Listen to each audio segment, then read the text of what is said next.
Our two verses for this week come from the book of Proverbs. Let's start with Proverbs 29:1, the first verse. A man who stiffens his neck after much reproof will suddenly be broken beyond remedy.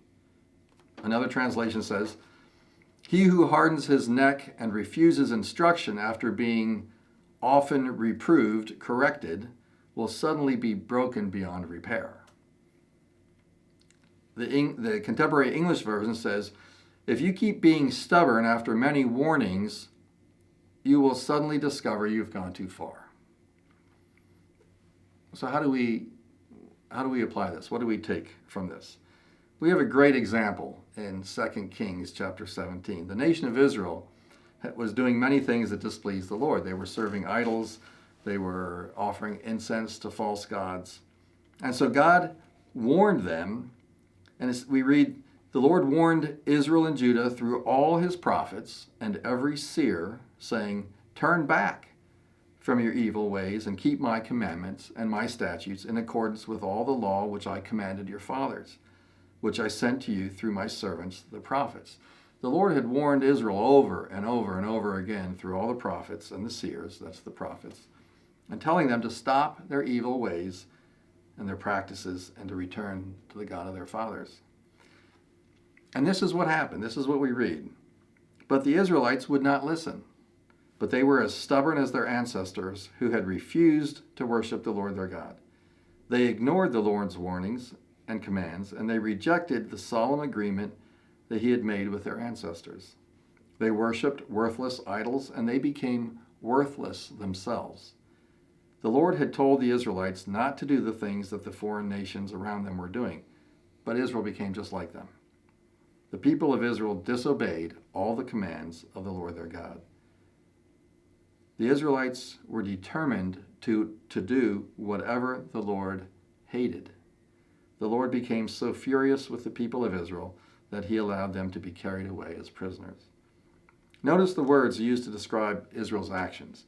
They would not listen. They were stubborn. They refused. They ignored. They rejected. They disobeyed. They were determined to do whatever God hated.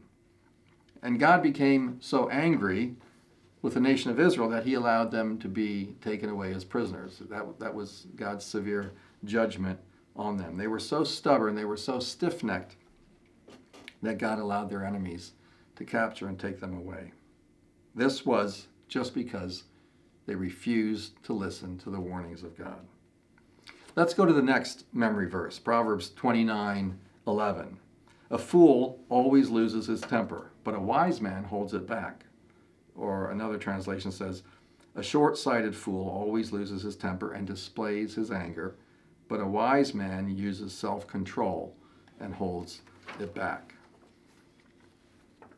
The prophet Jonah is an example of this. Jonah was an interesting fellow, and we know the account of him and how he refused to go to Nineveh where God wanted him to go.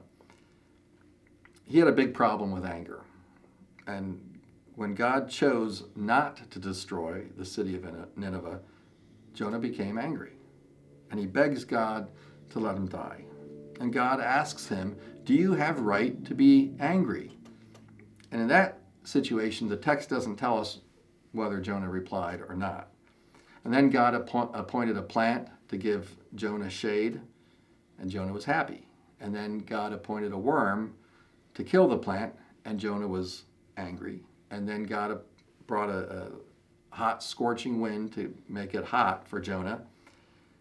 And then he says again that he's angry. And God asks him, do you have good reason to be angry? And Jonah says, I have good reason to be angry, even to death.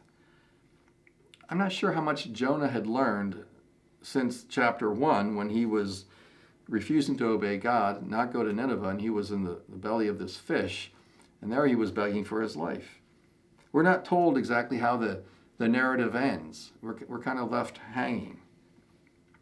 But what can we learn from these two verses, these two passages? Is there anything encouraging? Well, I think there is. First, we should listen when we're reproved, either by God or by Christian brothers or sisters, or by those who care about our spiritual life and us becoming more like Christ. even though that hurts, and it almost always does, we should listen to what they're saying.